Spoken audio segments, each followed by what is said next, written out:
supposed to go 2 feet into the ground and stick up 2 feet. So we're going to gain 2 feet in height, and we'll see how that goes. Go ahead. Okay, so this is the height of the hoop house. We did not raise the sides.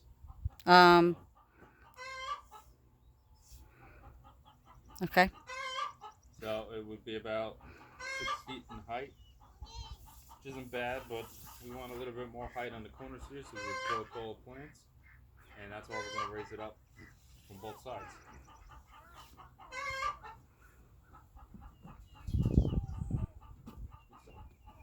Okay.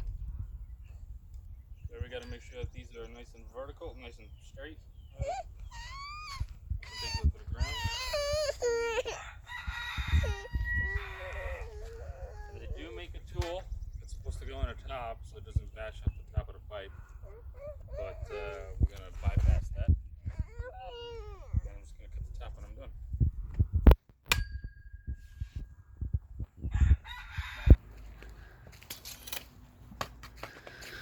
So you're going to mark it off? Mark off 2 feet. I'm just going to sink it down. I'm going to have a couple hits. I'm going to make sure it's still straight.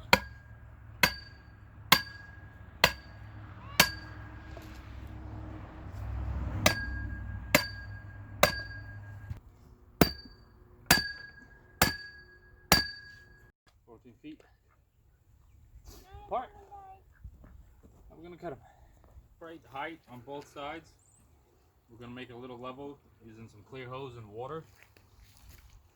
So we attach the hose to each post, just kind of towards the top, and now I'm going to fill it with water. The water's going to run all the way through the hose, and wherever I stop, the water's going to go to a certain level, and it's going to be the same height over there. So we're not necessarily going the same height from the soil, because our soil is sloped. We're going with the same height as far as the earth is in gravity. You want to go over there? See it going up?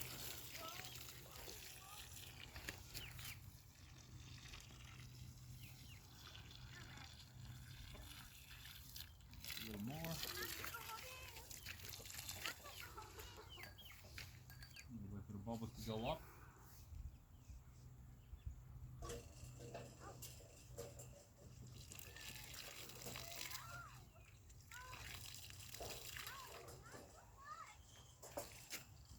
Where are we over there? Can't see from this It's side. starting to like settle. With your finger. Right here. Oh, went out more. Now it went down.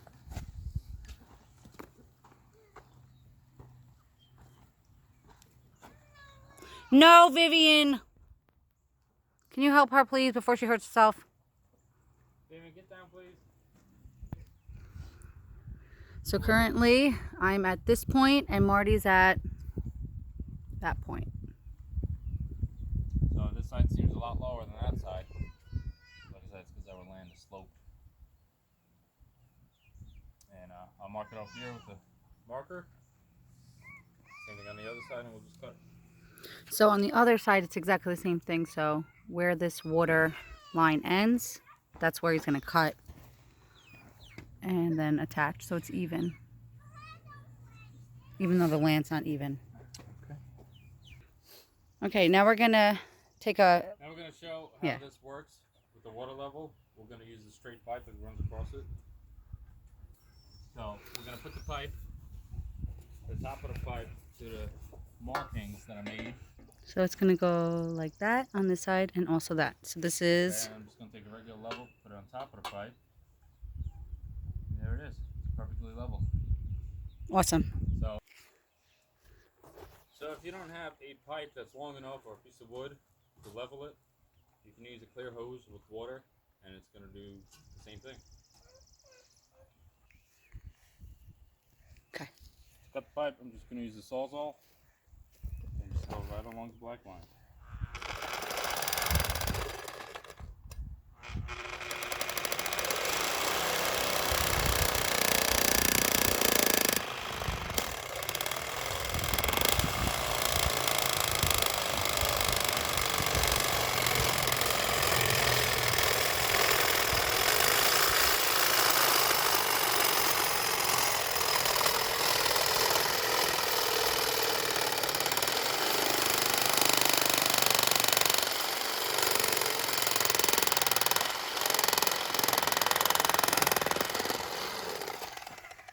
try to hold the pipe still so it doesn't vibrate too much in the ground. That might change where it's standing vertically. Okay, let me just do a quick little. This pipe is 1 5/8 inch, and the pipe that does the hoop is 1 3/8. I believe those sizes. So the small one's going to go into this, and then it's going to get 1 or 2 screws from the inside, and that's how it's going to be held in. Now, are you going to weld after that, or just the screw? We're just going to do self-tapping screws. Bless you. That's how it's going to be held in. Bless you, Vivian. God bless you. Okay, I'm going to come back over there. And we'll come back with the other one cut? Yeah. Okay.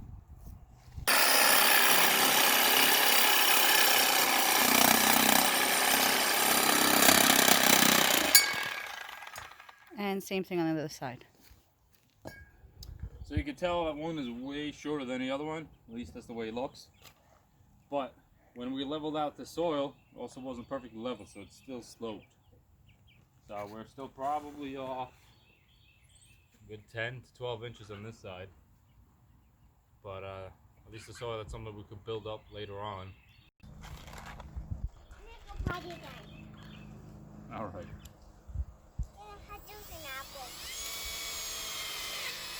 So you only do that on one side? You don't do one on the other side going in? On this side? Yeah. No, because this side is going to have the plastic on it. Okay. So we're trying to You keep it as cut smooth as possible. Okay. And there is a lip here. Obviously, that'll cut through the plastic very easily. But I think this might be the section where we're going to put a board all the way across. Okay. Or from the ground up, the plastic will be able to roll up to get fresh air in and to keep the temperature a little bit down. Leveling off the heights of the rest of the poles that we have on the ground, we have 6 right now. So the first one we cut is where Bridget is, where the hose is taped. So we're going to go with the top of that larger diameter pipe right there. And you should be able to see the water level inside the hose. So we have a tape there. Bridget's watching that. And I go to each other pole and I adjust the height. I adjust the height with the hose I'm holding. And when Bridget tells me the other one is the level, that's where I make a black line. And we go from one pipe. I go from one pipe to the other, while Bridget just, all she has to do is stay in one spot. Okay, so show another one. So that. So we got that one, and then for example, we go over here. So we didn't move this one. That's the key. Don't move that one. That one is already Leveled. Predetermined in the height. And like you see, the water's too high. I already made the line, which means if it's too high here, that means that first pole is too high. Let's go see.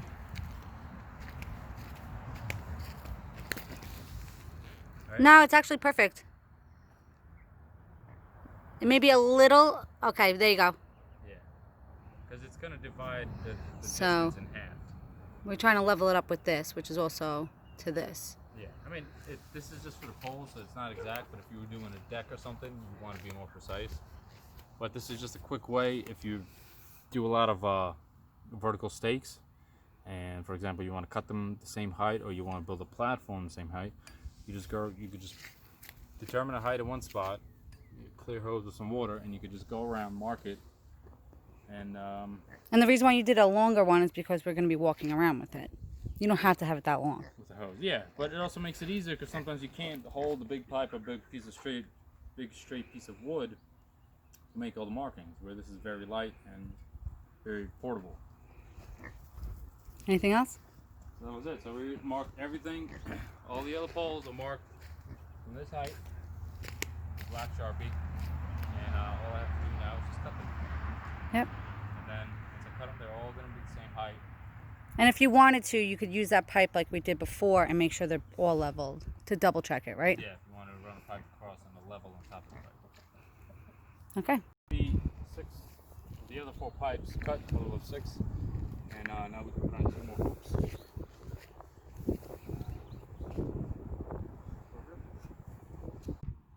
Okay, so that's it, right? For now? Yeah, this is part of it. Yeah, less than half. Our first take at it, all the research. It's very exciting. so the next step we're gonna do, which we could wait till the end, but I just want to do it now to show it, is we're gonna put one of the purlins in, and a purlin is a pipe that just runs across the top, and it connects the tops of the hoops together, so they're not swaying. It'll keep it more rigid. For us, it will also give a couple spots to tie extra strings if we need plants to go up the strings. So we have a pipe here. This is a longer one, big, so 20 foot. And our hoops were 8 feet apart. So on this pipe, I made markings just every 8 feet. And then these markings will line up just with the top of the hoops. And it'll make it Try less to keep everything straight. less wonky. That's one.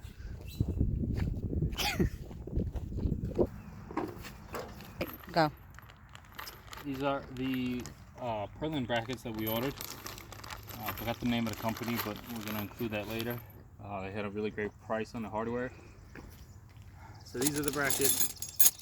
It comes as a set, kind of as a kit, where every bracket is 2 pieces, and then the hardware comes with it. So you don't have to buy the hardware separate from the brackets. And when you go on, you put it on, that's one pipe is going to go here.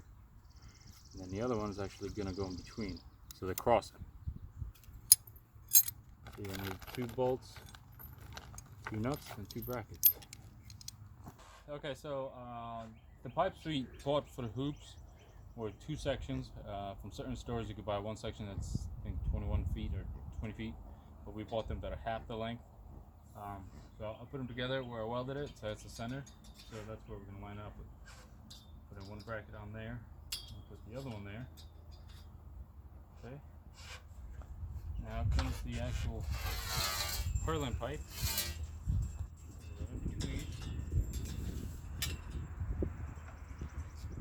I don't know if they could see it from here. Let me go around. Okay, you see that? If you do, one bolt. Okay, now you see how it's hanging? I'm going to angle it just because the other end of the pipe is down.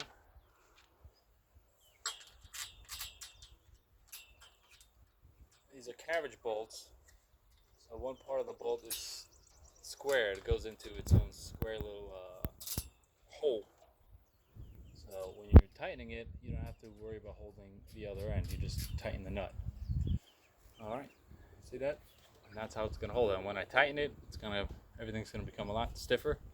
And it's going to hold the hoops together so they're not flopping left and right. And so we're going to continue on with that until the end. Go ahead. Okay, so we have the brackets, the purlin brackets in place.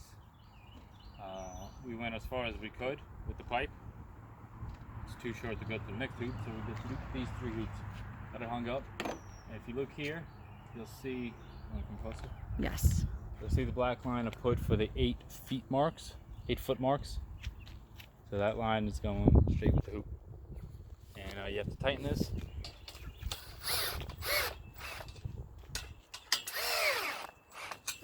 That's it.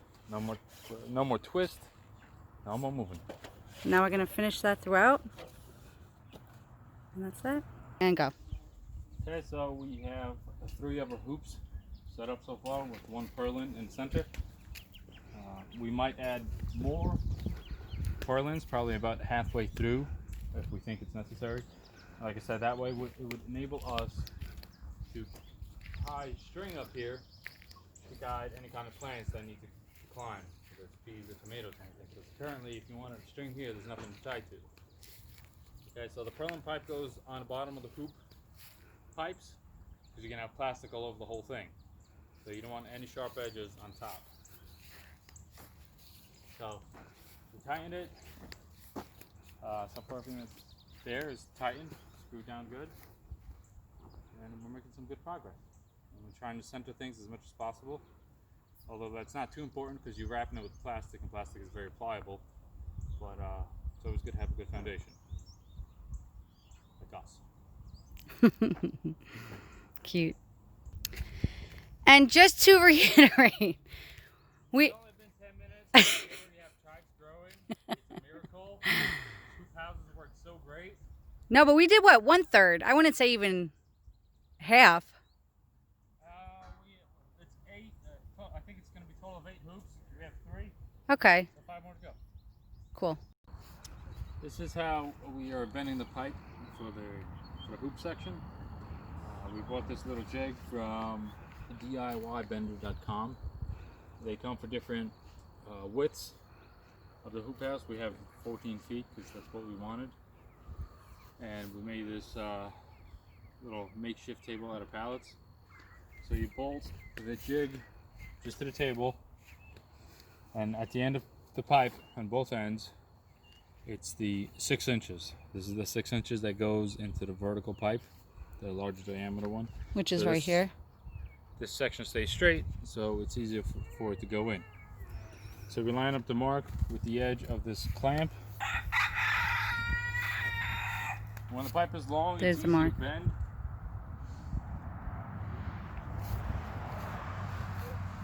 And you marked it off throughout the whole thing. No, it's just 6 inches on that side and 6 inches from this end. Okay. That's all it is.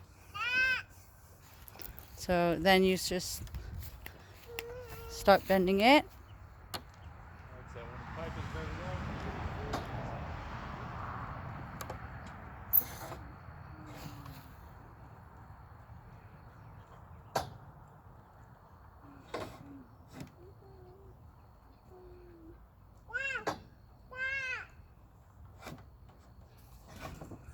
You want me to hold it while I'm doing this? not yet. And just so they could see that you anchored it with this pole. So when So he's, the table doesn't move. yeah, while he's moving, bending. So the more of the pipe that sticks out that's already bent, So now I'm going to start. you're going to need someone to support it, otherwise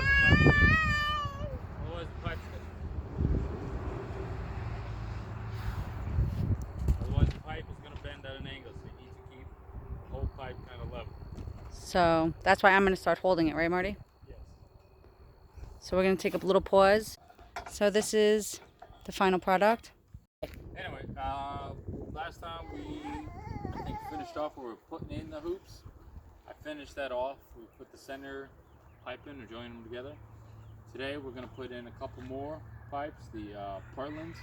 We're going to do one on each side of the center one. We're going to connect them. We're going to try to run some wire rope from the center of the hoops into the ground, so it holds everything down. When the wind is blowing, it's not going to shake it around. It's not something I've seen anyone do before, but it's something we want to do just because we don't want any issues in the future. Vivian, what are you doing? Can you please get down? Come on. Get down. Now. The sections where the two pipe meet, one slides over to the other one, and this is just where I'm putting one screw in, so that way they don't separate or anything and stay intact.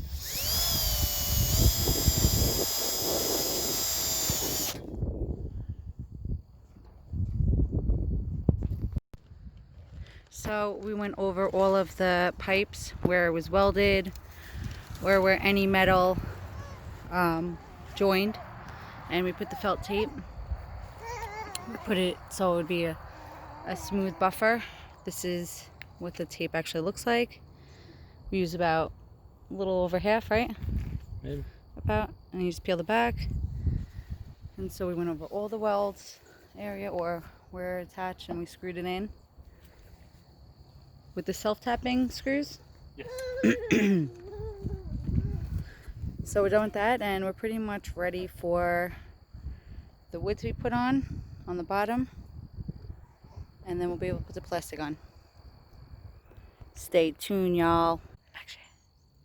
Right now we're installing the rails for the wiggle wire, and it's a fairly simple procedure. Same thing, just using some more self-tapping screws. You gotta come close to the camera. Okay, sorry, I'm just because baby. So we have a little bit done. The sections, the rails are coming 6-foot pieces, but because we chose to stagger our hoops 8 feet, I'm using some oak wood, some hardwood to join the pieces together in the center. Just same, just 2 screws into the wood on each rail, and then the actual rail itself to the hoop. Plain and simple, like we've been doing. Just drill it right in.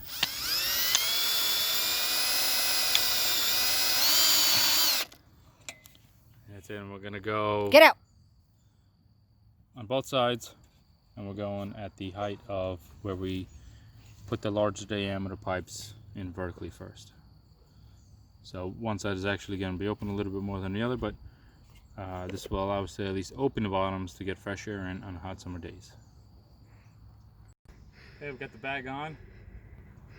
Took a giant bag. Wasn't too bad. I think we did pretty good. High five. 5. Doesn't look like we got any rips, which is a very important thing. And all that felt tape really worked out. Yeah, Slid along definitely worth nicely. it.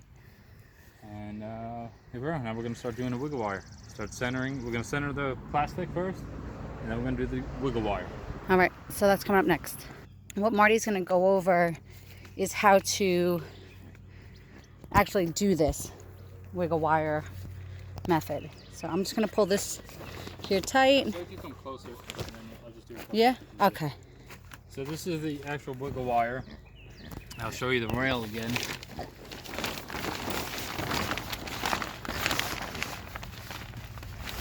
Okay, that's the rail, and I'll show you that plastic goes down. This is angled, the top section here is angled down, and this bottom section is angled up. So the wire sits towards the back. Just wiggle up. Ooh, you feel that heat? Yeah, Oh my, wiggle. it's like 100 and something degrees in there. Okay, so now we're going to show you with the plastic applied. Now you do have to be careful with the plastic because it does pinch it, so it still can create holes.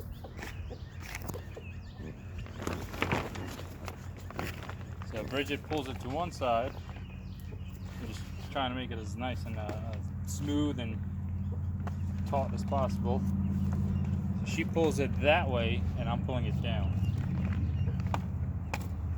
And the wiggle wire just allows it to give it a little bit more stretch And it as the pulls wire it. moves towards the back of the rail.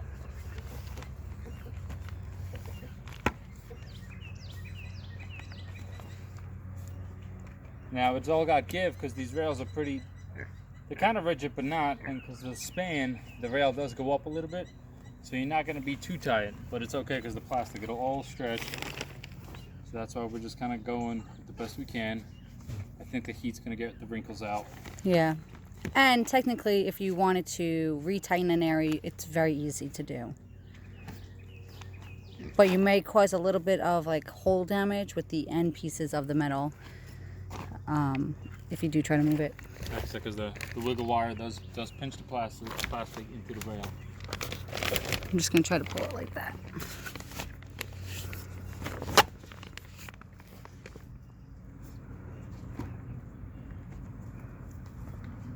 Oops, sorry. It's okay.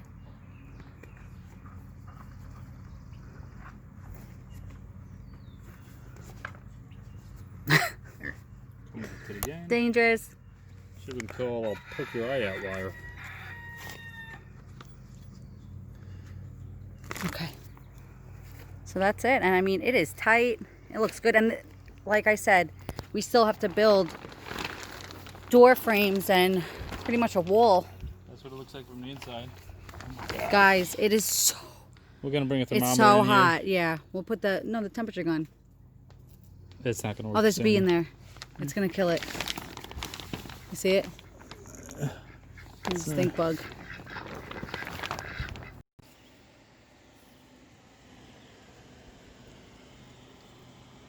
Hey everyone, this is Marty from Sunshine Farms. Just try and bring a little sunshine to your life.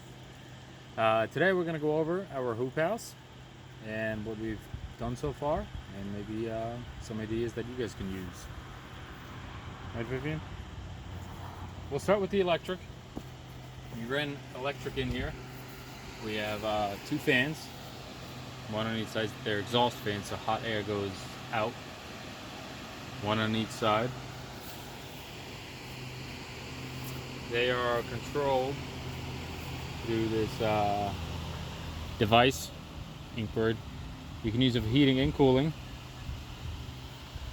They got separate outlets. You can set your temperatures when the heating comes on, when the She took the ball. cooling comes on. I think it's pretty cool. You don't have to worry about it. It goes on its own. Right now we have it set to 80 degrees. So if it reaches 80 degrees, it'll shut off. If it gets above 80, it'll kick on. This is the temperature sensor. It's on a 5-foot wire to the device, which is good enough. The wiring that we ran in is, I forgot what it is, UFB I believe, which is wiring that is good enough to put directly into ground without conduit.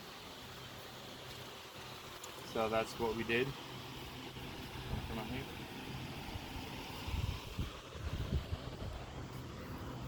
So I started running it underground here. See the gray wire? I only got so far, but I'm burying it about 1 foot deep, and then it's going to go to the breaker box. And then this is our black irrigation line that I'm running to bring water to the hoop house. That will also get connected inside the house. Right now it's only connected through a garden hose and a spigot, but it is functional. Same thing, it's underground. We don't want any issues, people tripping or running it over with a lawnmower. Then it goes in here. We're going to have a spigot on the outside. We have to get the fitting. Bless you. Possible sink. Yes. So on one side we're going to have the spigot here, and probably on this other side, behind the door, we're going to figure it out. But there might be a little, like a slop sink, big plastic white sinks that we can clean things inside, like our vegetables and whatnot, before we package them. Just so we have everything within one area, and it's confined and kind of easy to do. Then on the inside, we have another spigot. We have it hooked up to a timer, automatic timer. You can connect up to 4 hoses.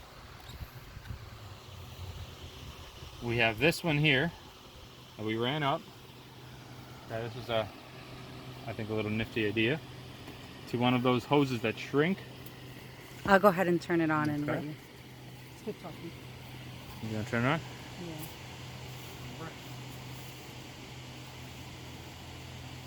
I ran some wire rope from one end to the other, and then some loops.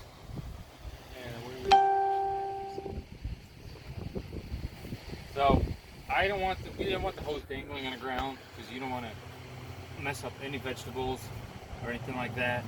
So I was like, well, why don't we try a way to hang it on top? So we did this, and I think it works pretty well.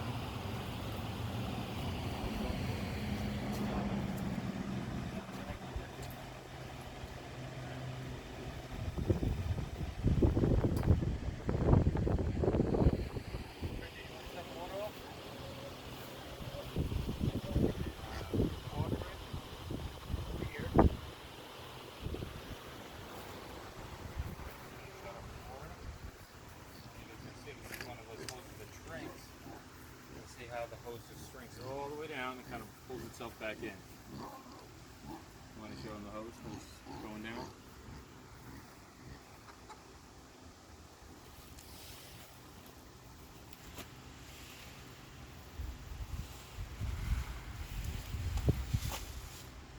So it's nice because it doesn't take up a lot of space, and the wire rope is strong enough to keep the weight of the hose and the water.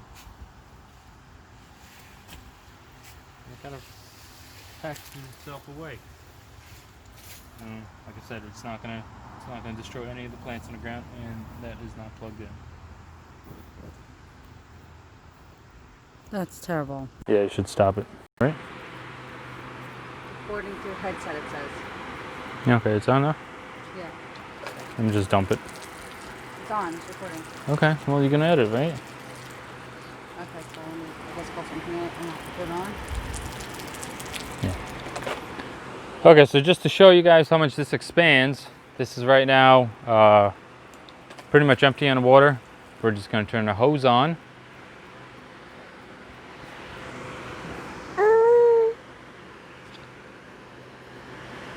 Did you hit okay? Yeah, there we go. And there it goes. It's a growing hose. What's up, Vivian? And it's nice. Okay, so that's the overhead hose that we use. And we've also set up, we've actually gone through several, I think this is our third, I guess, drip or soaker hose system. We had this black one, that's called the soaker hose. We got it from Harbor Freight. And it's okay. It does a decent job, but you're only limited to, I don't know, maybe 50 feet or something. The longer you go, the water doesn't reach the end, and in the beginning, all the water kind of comes out. We also tried the stuff from the dollar store. That was just plastic with some holes in it. That was horrible. It never made it to the end. The beginning of it was just shooting out everywhere like a shower head. So I went online and tried to look things up, and we found this. We found this chicken in our hoop house. Get! Come on! Get over here! Get over here!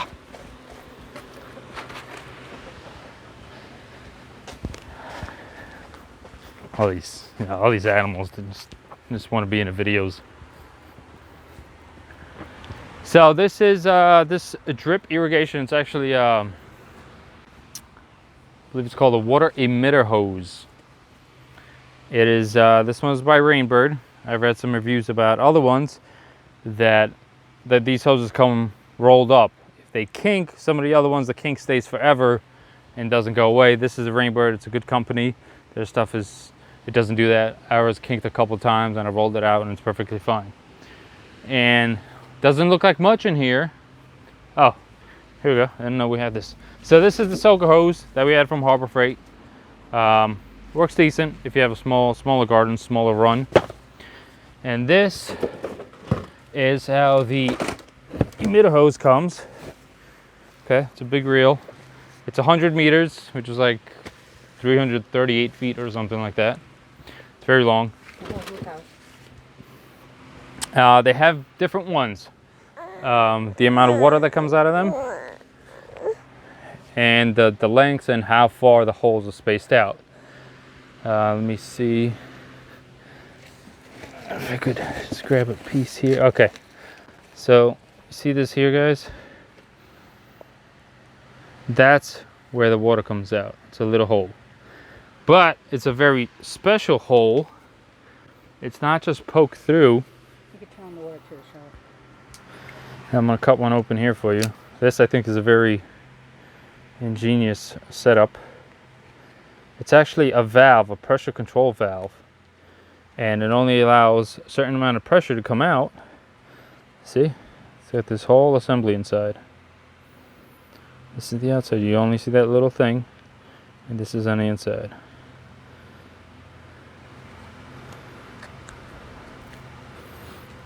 So it's got a couple flaps and that kind of act as a valve. So very little water comes out. This one is only, I think, 0.9 gallons per hour. But it's set up specifically that the pressure is uniform from one end to the other, pretty much no matter what the length is.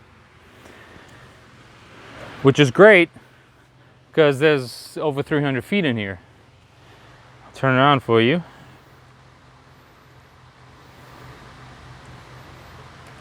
And you're going to see how it drips out, which is amazing. So it starts from one end and it runs all about watering everything nice and even.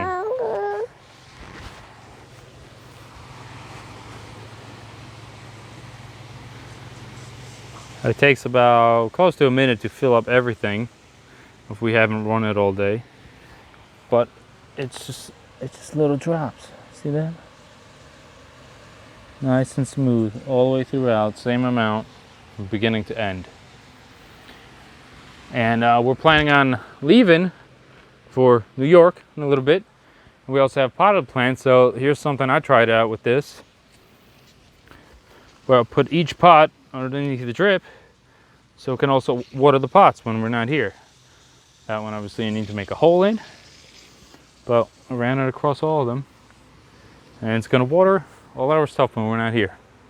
You show it. Oh, well, I don't want to put those. Ran it underground. This stuff can be run underground. Doesn't have to lay on top like we have it. It could be under or on top. The little holes don't get clogged. They're specifically designed to take little particles, and the particles will come out. It's not going to clog a hole, you know, so all of them are going to work. And it's so simple to connect. You don't need any tools. All the fittings, they just push in and that's it. And you cut it with a knife. Super simple. That's good saying. All right, let's see what else. The sides folding, the top. Oh, so we've been having some hot days, and we're monitoring it because we have this this wireless setup that we bought at Lowe's, which we could see the temperature in a hoop house while being inside the house. But the temperature gets up to 100 degrees sometimes, even with the fans. So I had this screen, I guess it's a screen or cover. We're using it as a shade. We just put it on top. It only covers about half the hoop house, so it's probably about 25 feet long. But so far it's I think about 10 degrees. It dropped it. Minimum. You know, so it's working pretty good, and it just stays up there. Which is real interesting because it's black, and I would think that it would attract more heat from the sun. But I guess what it's really blocking is the sun rays going inside. Creating a shade. Yeah, and just creating shade. So it's working pretty good for something that you don't have to do anything with. We still didn't complete this, but we will. We have the sides up. And when we're away, we're gonna leave everything up, both ends. We're gonna set up a net here, so no rabbits can come in or possums or whatever we got. So that's gonna be net there, and it can breathe. And the nights are warm, so we don't have to close it. And same thing in the front. It's gonna be like a screen door. The big animal's not gonna come in, but the air can flow and keep things nice and cool. I think that's it. All right. Thank you.